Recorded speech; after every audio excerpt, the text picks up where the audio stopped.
Let's talk Tobago, or people, or places, or challenges and achievements, or needs and aspirations. Join us as we continue our journey into the future. Hello and thank you for joining us on Let's Talk Tobago. This week we're coming to you from the Plantation Beach Villas at Black Rock. In our stories this week, why are there no plans for a new police station in Tobago? The Chief Secretary writes the Minister of National Security to find out. 2 Tobagonians get tourism scholarships for Miami. Hotels in Tobago are going to get better. And fishing for a pickup truck and a television. Don't forget to check out our special segment with Lois Vincent, Have Your Say, coming up later in the program. You can now send us your comments to information@tha.gov.tt or visit us at www.tha.gov.tt. You can see the bottom of your screen for more contact details. Stay with us. We'll have these and more stories after the break.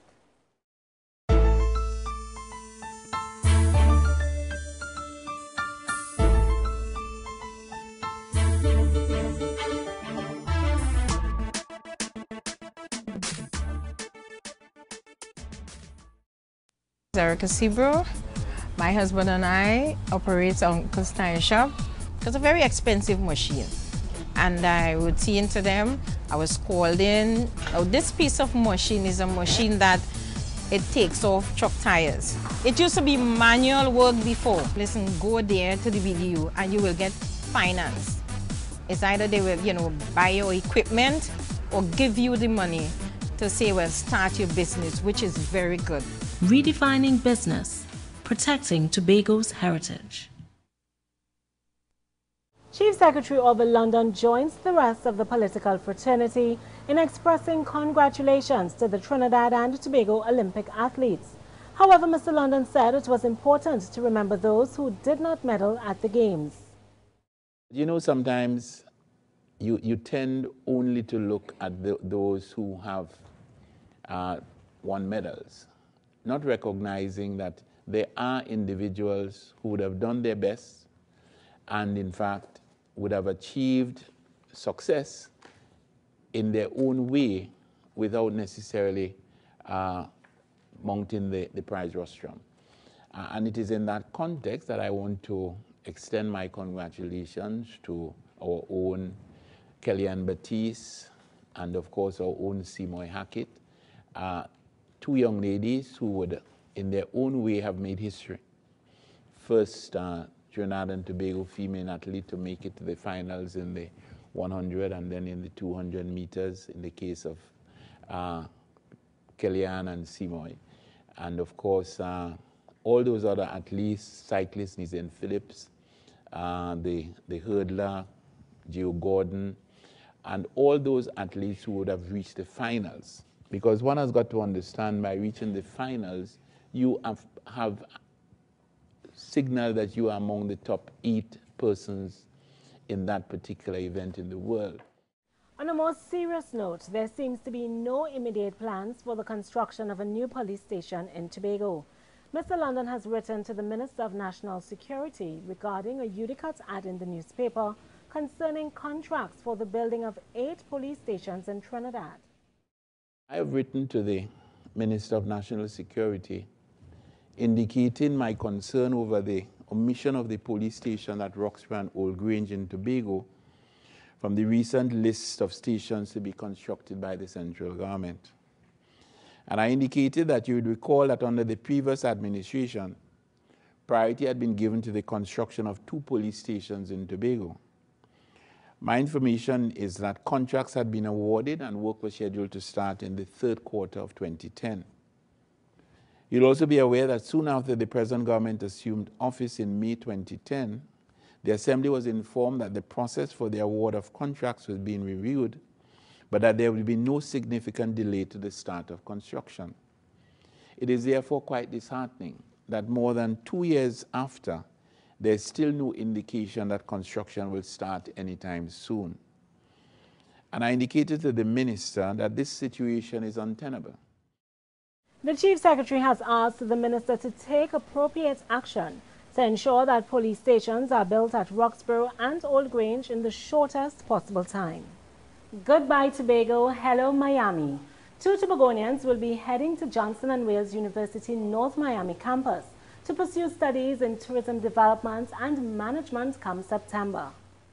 Shayna Johnson and Nikolai Legal are the proud recipients of over $20,000 in scholarships from the Caribbean Hotel and Tourism Education Foundation, CHETAF. An award ceremony hosted by the Tobago Hotel and Tourism Association, held at the Cocoa Reef Hotel, revealed that Shayna will receive $5,000 from Virgin Holidays and another $5,000 from Johnson & Wales University for each year of study.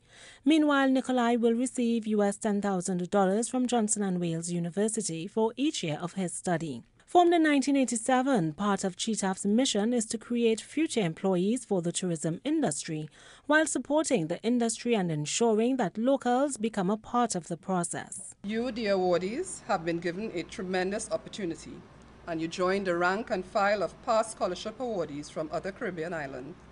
They say the sky is the limit, but I challenge you to go beyond the sky. Looking at the beauty here at Plantation Beach Villas, you'll be pleased to know that almost 3/4 of the cost of new hotels in Tobago will be covered by a government loan guarantee. This was one of the details revealed at a recent media launch held by the Ministry of Tourism. Omadara Mills has the report. The government loan guarantee seeks to attract investment in the building of 3 to 5-star hotels in Tobago in the next 2 to 5 years. According to Chairman of ETEC, Brian Frontin, the loan program is designed to cover up to 70% of project cost and deliver high-quality rooms. There's another program, the government loan guarantee, that will address the requirement for new investment in hotel plant, as the Minister of Tourism has indicated. The target, therefore, are going to be high-quality room stock, hotel sizes in the range of 80 to 200 rooms, 3 to 5-star levels. For struggling hotel businesses in need of upgrading, there is the Tourism Development Fund. Boya Jagasa of Exim Bank explained. These funds are funds which will support guarantees to local lenders on behalf of companies, business-related companies to the tourism industry that have been struggling for a while, who may have found themselves in difficulties, wherein we will guarantee approximately 50% of the debts that are in difficulty, and whereas new projects are brought to the table, they will benefit from 100%. Chairman of the Trinidad and Tobago Chamber of Industry and Commerce Tobago Division, David Wong, said that these programs can revitalize Tobago's tourism sector. The two plans announced here today, I must say, are going to be present the Tobago tourism sector with some dynamic opportunities. We have to be, we cannot be not revitalized after this morning's events into going forward and doing business. I am Omadara Mills for the Department of Information. Tobago fishermen recently took in a good haul, which included boats, a television and a pickup truck. It was the 9th annual Tobago Commercial Fishing Tournament, and improved participation and prizes made for a landmark event put on by the Division of Agriculture, Marine Affairs, Marketing and the Environment. Sophie Guillaume has more from the awards ceremony, where, as it turns out, everyone was a winner. First place winner Lloyd McDonald beamed with pride as he collected the keys of his Mazda BT50 pickup truck. In second place, Ryan Moore received a 28-foot boat and engine, while Clarence Yates took a third prize of a 24-foot boat and engine. Other prizes up for grabs were a 46-inch LCD flat-screen TV, a 27-cubic-foot chest freezer, and 1,500-pound Rotoplast ice bins. The participants were treated to more goodies, as Secretary Gary Melville said for far too long the significance of fishermen in society has gone unrecognized. That is the reason why, as a division, we have been pursuing many programs and initiatives to try to improve the lives of our fisher folk and our fishing community overall. As a part of tonight's prize giving, we are going to be presenting each boat that participated in the tournament with a wireless radio. Chief Secretary Orville London added that fishermen have always been leaders by example. And I want you as fisher folk here this evening to understand that you have a leadership role to play as you set the example.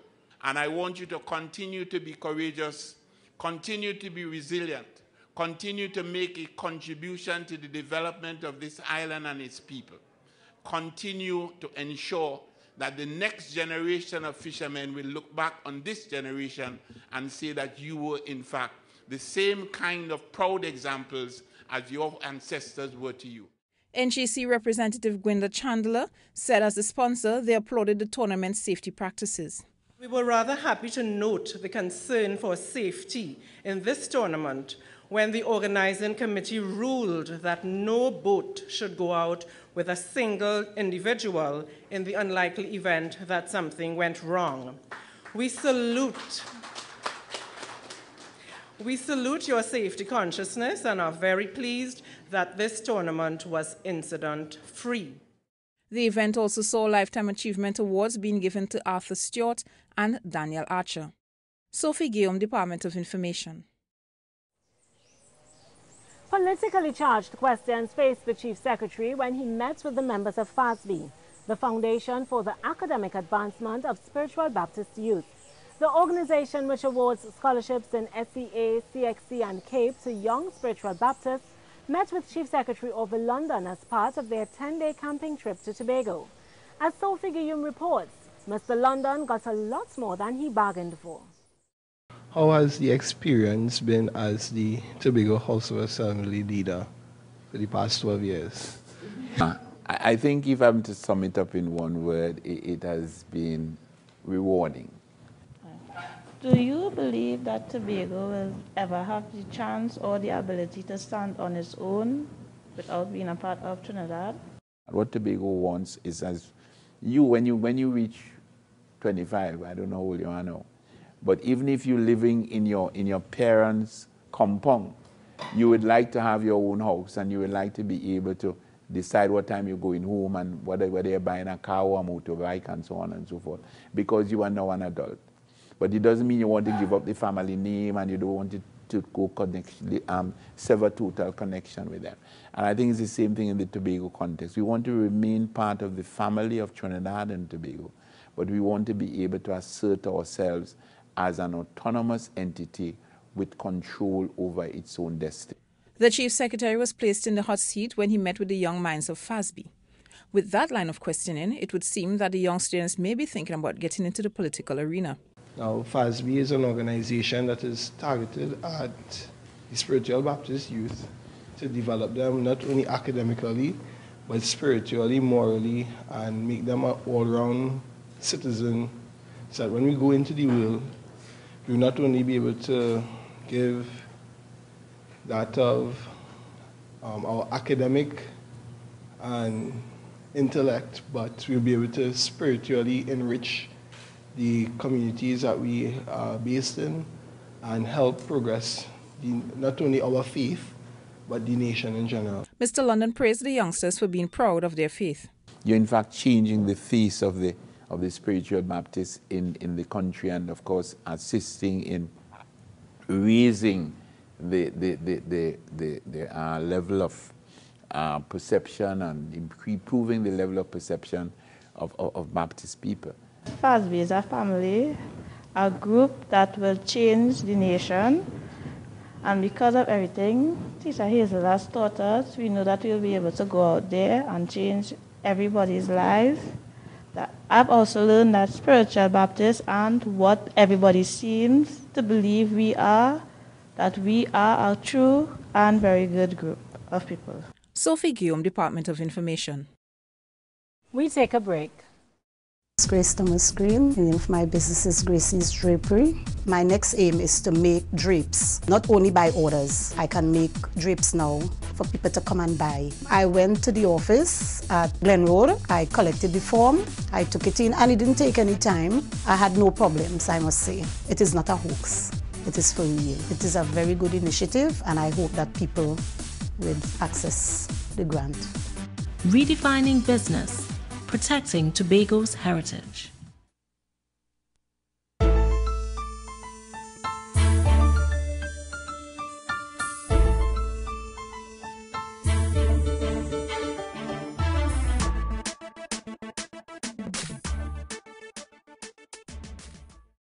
Welcome back. It's now time for a special segment where you get to have your say with Lois Vincent.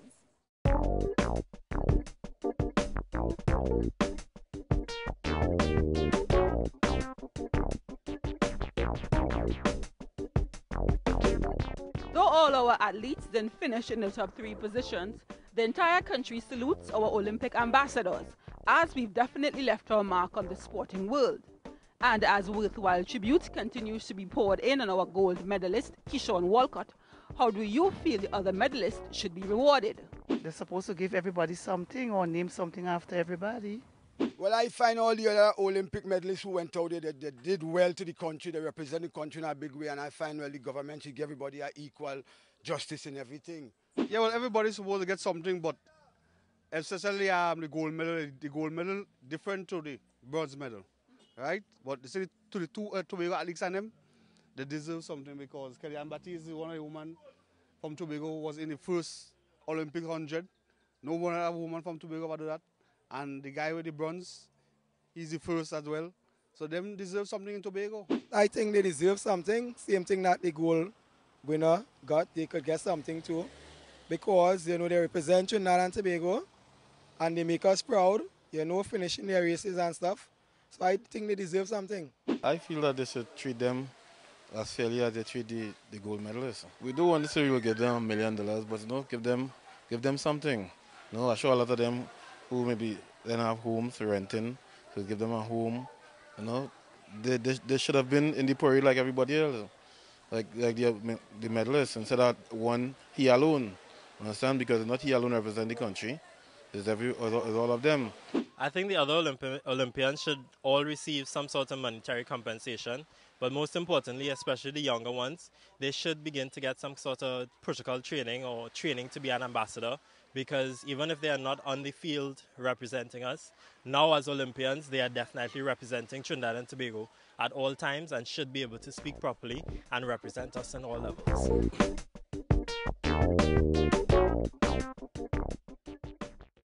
Pan is not confined to calypso music. That was demonstrated by the students of the Division of Education's Pan Camp, who learned that you can play any genre of music on the national instrument, from folk to pop. The students treated the public to a taste of what they learned at the Scarborough Esplanade. Sophie Guillaume has more.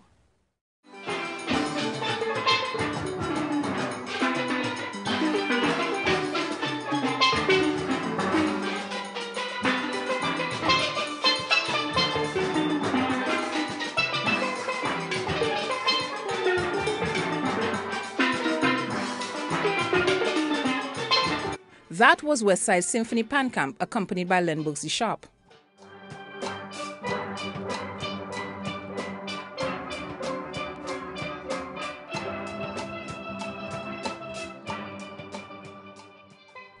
And that was Our Boy Steel Orchestra Pan Camp, also accompanied by Mr. Sharp. The Pan Camp, which ran for 15 days at various pan tents across the island, saw the students learning some of the fundamentals of music, while also getting the opportunity to work alongside pan aficionado Len Bugsy Sharp.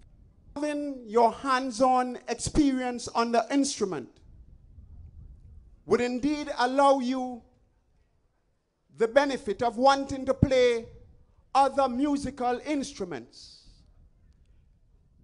You may even want to go further and begin to write your own songs.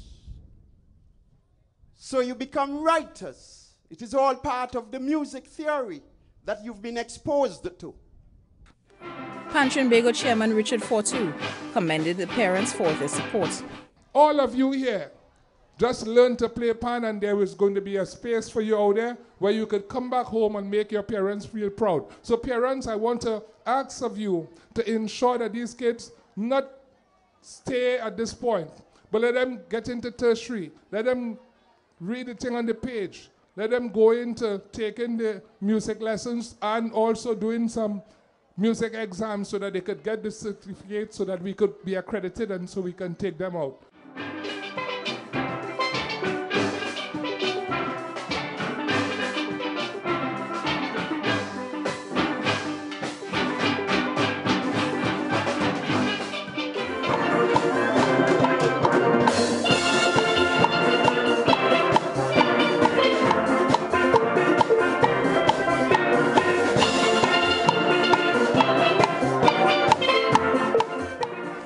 Kayum Department of Information.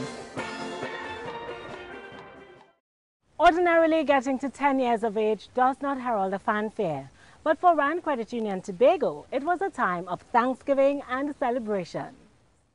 Given the economic climate of today's world, it's no surprise that a financial institution as young and as small as Rand Credit Union Tobago felt the need to celebrate its journey. To appreciate the journey, you must reflect on your own personal cup. Is it half full? Is it half empty? Or does it just run it over? It is not your circumstances, but it's your attitude. We are not all blessed with wealth or health, but we all have the ability to say thanks. Staff and members of the credit union enjoyed a time of thanksgiving before moving into the awards ceremony. Pastor Crispin Andrews impressed upon the people the importance of being grateful in life. I want to pause and just say, God, I want to thank you so much. So when we say thanks, we look back at all that he has done and we can lift our heads to heaven. Might not be literally, but when they say lift heads, they don't mean a literal head. It means your heart. Because that's where it starts from. You were supposed to lift your heart. You're supposed to speak from the inside of your spirit and say, God, I say thank you for all that you have done. Why God was so good to David was simply because David always remembered to say thanks. In celebration of the 10th anniversary, members of the credit union entertained in song and dance.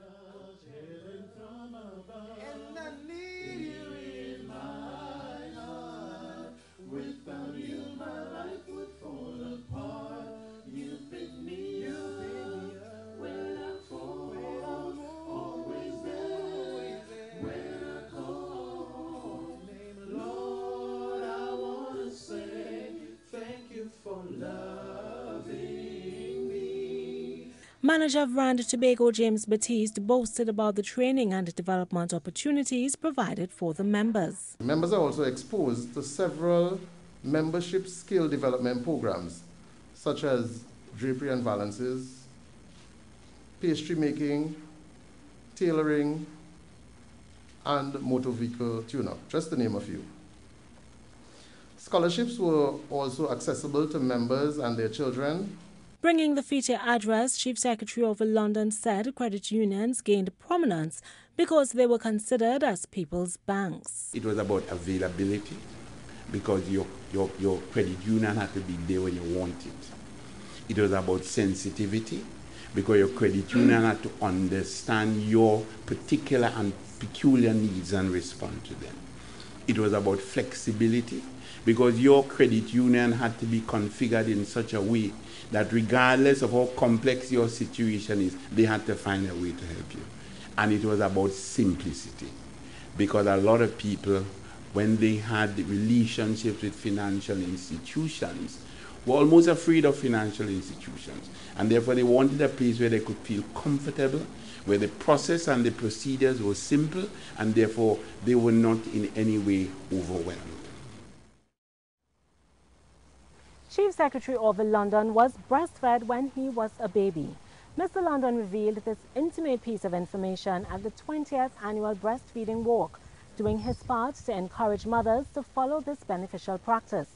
Breast milk is not only cheaper than buying formula, but it is also better for the baby's health.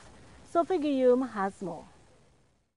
From Old Market Square down Main Street, through the streets of downtown Scarborough to the Esplanade. After making their trek through the rain, the participants of the walk were treated to breakfast and information about breastfeeding. We all know adult diseases begin in childhood. So we're in a very uncertain economic times, and it is very critical really for us to get it right. We know breastfeeding is real, we know it's true, and we know the benefits of it. So if we want to prevent the diabetes and the high blood pressure and the obesity and all the problems that plague us, we need to go back. We need to look at where we are right now at this juncture and really get it right. And I think I want to thank Tobago for leading the way. Chief Secretary Orville London said mothers have no reason to not breastfeed, as he admitted that he too was breastfed. In those days, you were a breastfed baby because it was affordable. It was cheaper. I don't think my mother knew it was better. My mother knew it was cheaper, and that is how it went on. In fact, there was a time when it was considered a prestigious thing not to breastfeed, that you could afford to buy milk. And therefore, it's very interesting that we are now at a point where we recognize that it is not only cheaper, it is better. Nursing Administrator Ursula Armour noted that the Scarborough Hospital encourages mothers to breastfeed for at least 6 months. Health Secretary Claudia Groom-Duke offered words of encouragement to the organizers of the walk. Please continue the hard work with the passion that you have demonstrated today in terms of the kind of work that is necessary to keep our mothers, our parents involved and engaged in breastfeeding, because all of us know, and it is well documented, that the first 6 months is so relevant and important. As a matter of fact, water is not necessary if you're breastfeeding. The organization also used the traditional character to help get the importance of breastfeeding across. I am the Pero Granada, the breastfeeding supporter, the greatest promoter, protector, and conqueror. And if any of you here discourage breastfeeding, it's me you will be seeing. It's me you will be seeing. So I spreading the word, north, south, east, and west, that breast milk for your baby is really the best. Put it to the test. Give your child the breast. Sophie Guillaume, Department of Information. Well, that brings us to the end of another episode of Let's Talk Tobago, coming to you from the Plantation Beach Villas here at Black Rock. I am Avian Parks. Thank you for watching and see you next week.